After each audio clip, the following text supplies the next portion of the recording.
I'm going to show you how to create email templates and use default content in the email templates.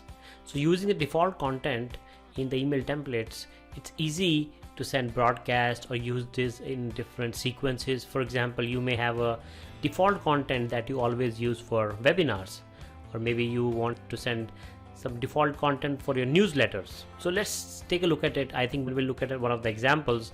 It will be even easier for you to understand how you can use this feature.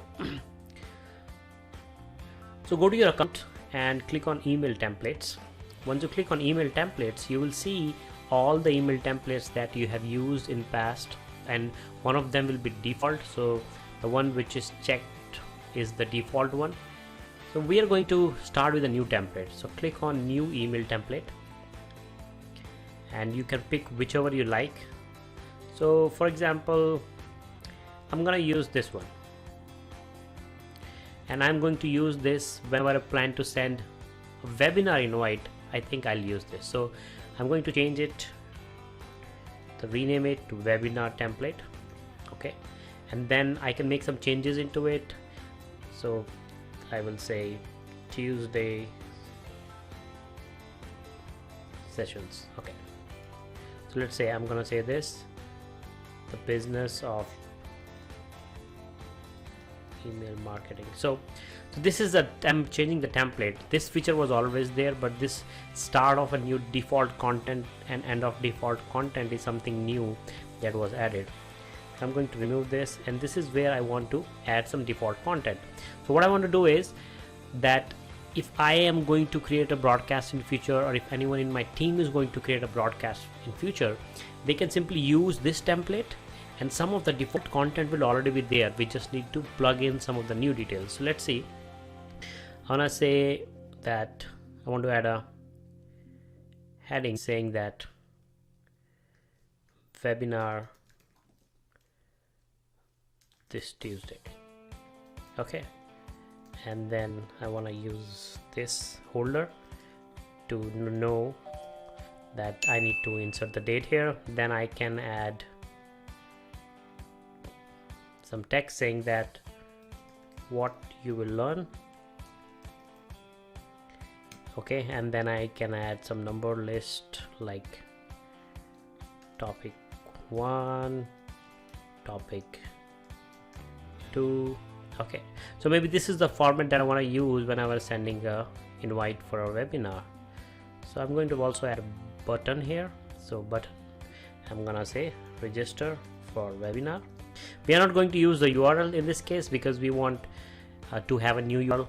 But if you have one default landing page which you always use for webinars, you can just plug it in here. So I'm gonna use it like that. I will also try to change the color just to experiment. Okay, change the color. Okay, and I'll say see you there. Okay, so we have made some changes to it. I'm going to remove this build with ConvertKit badge, so we removed it. You can also play around with some of the template settings, but for this video I'm just gonna focus on this default content. So once you have done this, we need to save this. So I've saved it. Now we have saved it. Next time I'm going to do a webinar, what I'll do is I'll go to my broadcast. So right now I'm in my broadcast. I'm going to refresh this,